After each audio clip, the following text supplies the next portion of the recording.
Hello folks, and welcome back to our analysis of Bach's Invention 13 for non-piano players.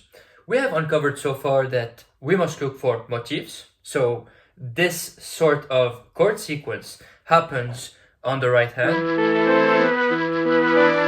as well as on the left hand. Another thing that we have noticed so far as well is that the sequence moves in fourth. So let's say we start on A, we go to G, and from G we go to G, and from G we go to C, and so on.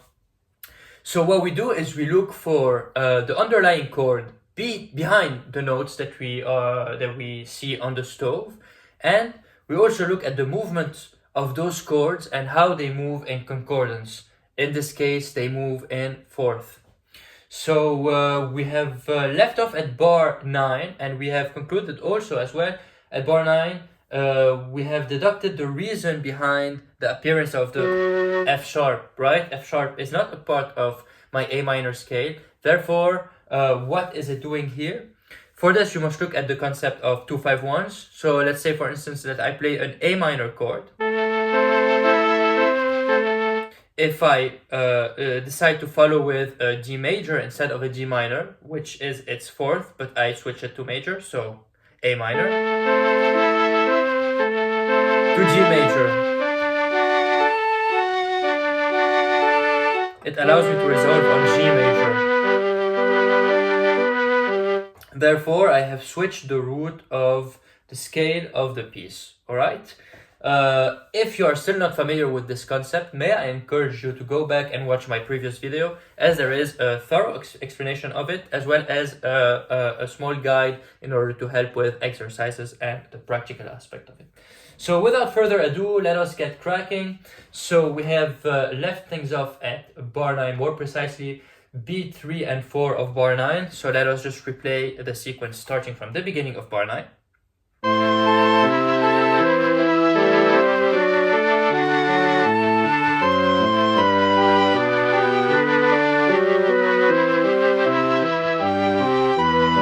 Okay, so therefore, let us say starting from bar 10, beat 1, can someone tell me what is going on if I have the following notes: G, B, G, F sharp on the bass clef, as well as so B, G, G, G, B, G, alright, G, B. On the treble clef, can someone tell me the underlying chord following that same logic that we have adopted so far? So what is the underlying chord behind those notes that you are watching, and is there a logical stream of event between those chords? So we left off at D. What is the next and the following chord in the logical stream of events? It's a G. Therefore, this is a G major 7, right? And this is what we have in here. So following that logic as well, can someone tell me what is the next chord? The next chord is a C. So if I look at the treble clef, I have a C major. And if I look at the bass clef, I have all notes from the C major chord. So now that we have uncovered a bit the way of thinking that is required in order to get through the piece, we can observe on bar 10, so this is bar 10, sorry, on bar 11, that there is, on beat 1, the appearance of a new sharp, and it is a D sharp.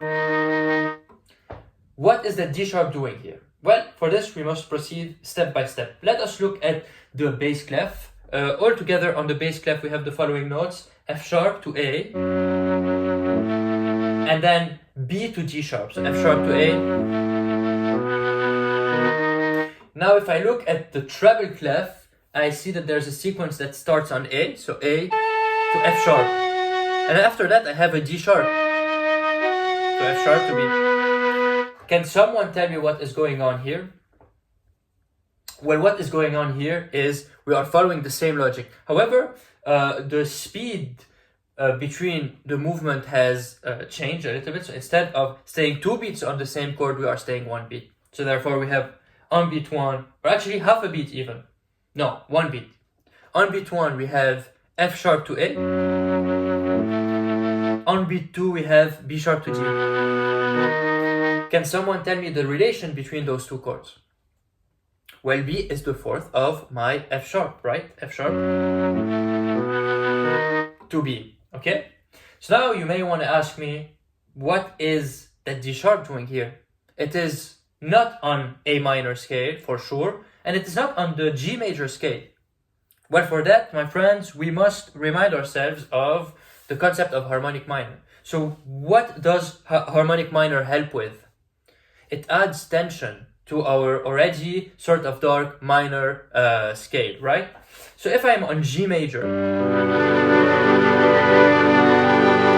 can someone tell me what is the relative minor of my G major? It's the sixth, so it is E minor. Well, if I want to switch that E to harmonic minor, what note must I add? The seventh. I should make the seventh a major seventh from E in order to add the drama. So that is what the D sharp is doing. So if we relate back as well to the concept of cadences, what is B in relation to E? B is the fifth of my E. Therefore, that is the role of the D sharp in here. It is a densifier. So we might want to look for the movement, let's say, of that section. We go back to the piece. So F to A is an F sharp to B.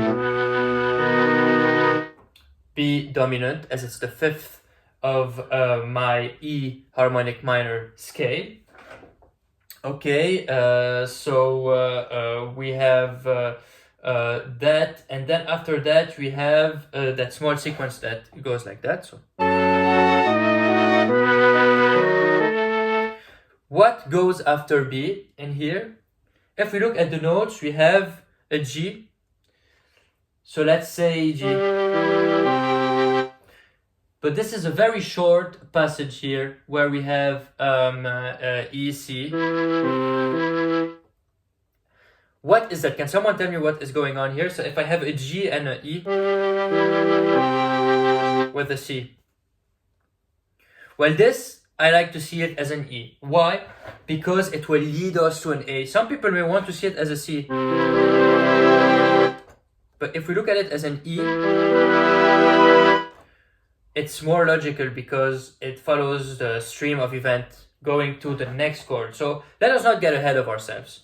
If we start back from bar 11 together, all right? So we have that F sharp diminished. Going to B, right?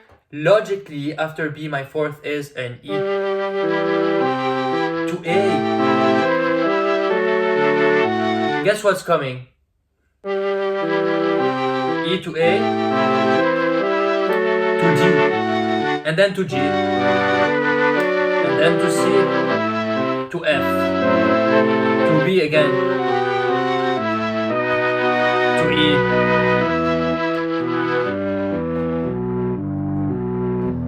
So I went a bit faster here for the merest fact that there is no need for us guys to go through this in depth together. It is a sequence that moves in fourth, starting from bar 11, going up till the end of bar 13, right? We move in fourth, we start on that.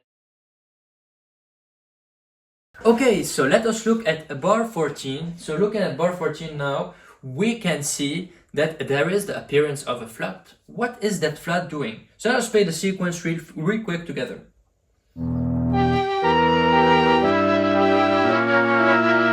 So what is going on here? What am I doing when I'm playing those notes? Can someone tell me what is the underlying chord behind those notes? Well, behind those notes, I have a E diminished, which is composed of the notes E, G, and B flat, because E minor is composed of E, G, and B. Therefore, E, G, and if I flatten the fifth, I get B flat. So for those of you who are not familiar with the concept of flats, I will make sure to drop a video regarding the concept of flats and the circular fourth in order to help your thoughts organize better. So I was referring here to beat 1 and beat 2 of bar, so if this is bar 9, 11, 12, 13, 14, bar 14. Okay, so let us proceed. So bar 14.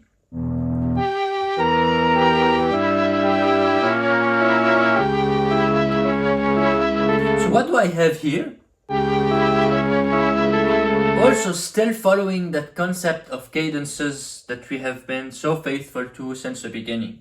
What is going on here? On the bass I have a C sharp, and then I have the following notes. Following an E. Well, this is an A major chord. And what is that A major doing here? I must look at how the piece unfolds in order to understand. So let us remind ourselves. We started with an E diminished, A major, so G. What is going on here? So E diminished to A major to G.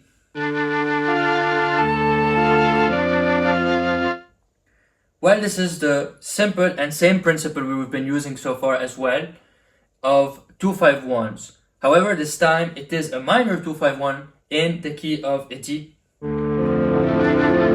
Why so? Because if I play the second degree of my D minor scale or harmonic minor scale, I get E diminished, an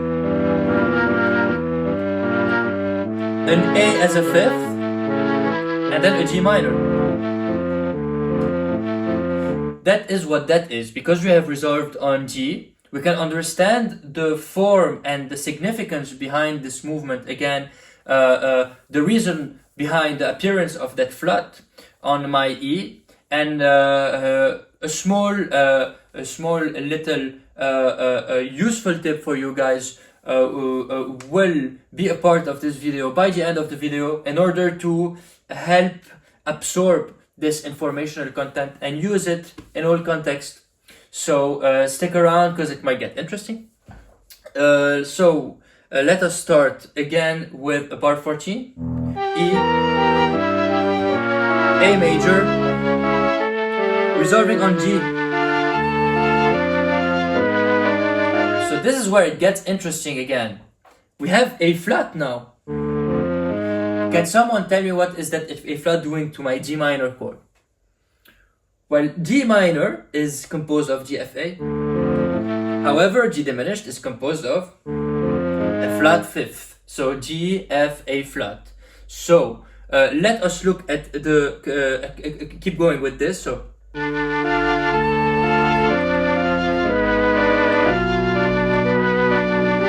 can someone tell me what am I playing here? So this is a G.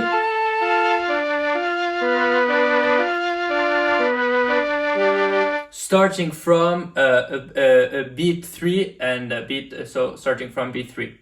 What is going on here? Starting from beat 3. We are playing a G chord with a B on the bass. B, which is the third of my G. So therefore, again, another 2-5-1 because you are going to land on C. Let us play the movement again all together. This movement in bar 15. So we're sorry about that.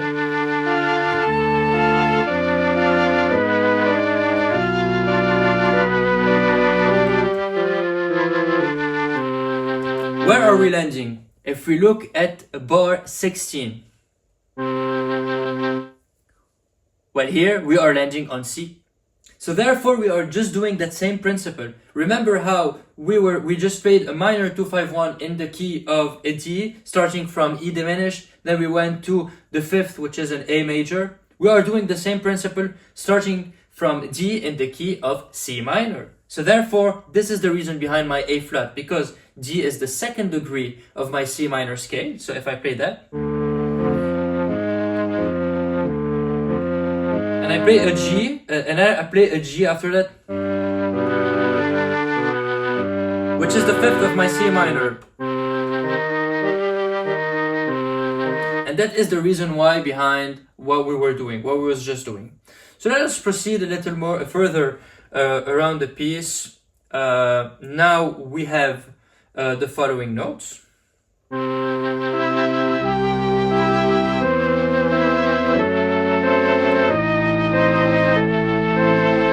So this is a little trickier. However, it is only a couple of steps above the level in which we were operating. The way I look at this piece now is that sometimes we modulate using scales. However, is it possible for someone to play in a mode? Therefore, what I mean by this, in other words, is it possible to play in Phrygian mode or in Dorian mode or in a Lydian mode? The way I look at it is that we are playing in a mode where we might look at it from another perspective. However, my perspective seems sort of right, as I feel like in this sequence, a small hint, we are back in G major. Why do I say so? For the merest fact that we have that F sharp here, and we also have the D sharp, right, which are present in E harmonic minor. However, we are playing that E C, and from C we are going to move to, you know what it is, that F. But that F is going to be a diminished. And what is F diminished in regards to my E minor? It is the second degree. Therefore here I think the composer, back in the days there was no concept of modes, but if we want to look at it from a modern day's perspective, we can look at it as it being a 251 in B Phrygian, more precisely B Phrygian dominant. So let us play the piece here. So E to G on the treble clef. What is that C, E, F sharp? That is a Lydian sound because I have a C chord with a sharp 4, my F sharp, which is a chord present in my G major scale due to that F sharp, right? And after that I have that F sharp diminished, so C.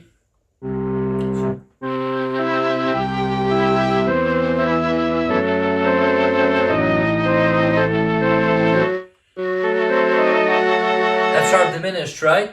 So it kind of hints us towards the fact that we might be in B Phrygian. So I know this may seem a little hard. However, if you'd like to look back at my videos on harmonizing major scales and chord building, it might help you get there faster. Memorize as much as you can the relationship between the notes, because this is the secret to all keys. The keys to all chucks. So let us proceed with what we have here.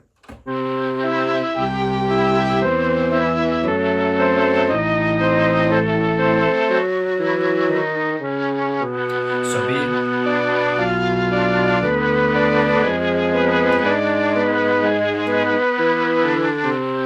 Can someone tell me what we have here?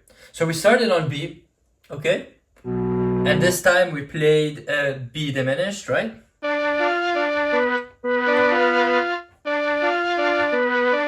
So B diminished, let me just make sure where I am and not get lost this time, because that would be unfortunate.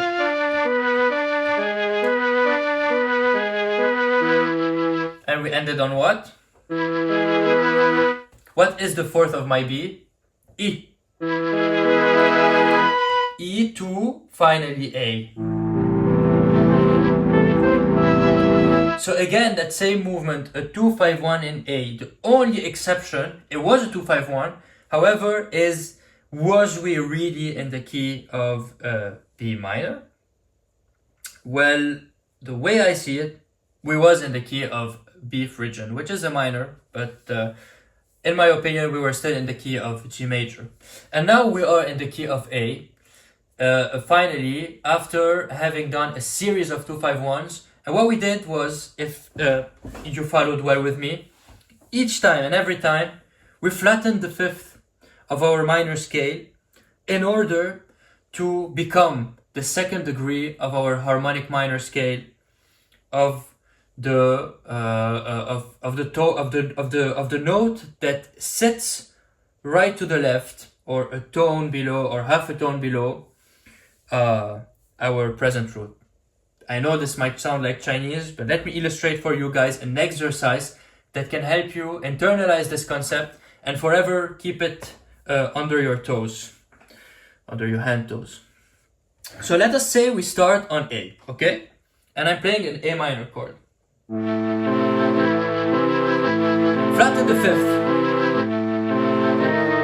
Play the fourth as a major. Land on the minor chord.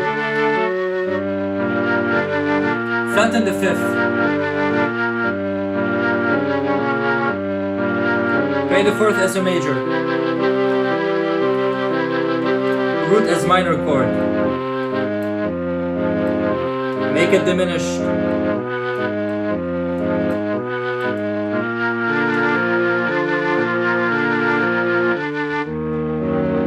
Flatten the fifth.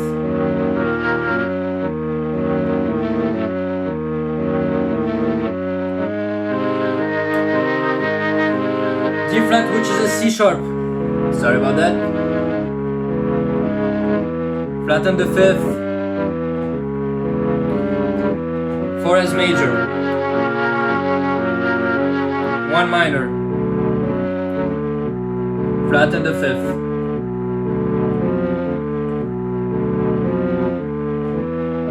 And there you go. Back to A minor.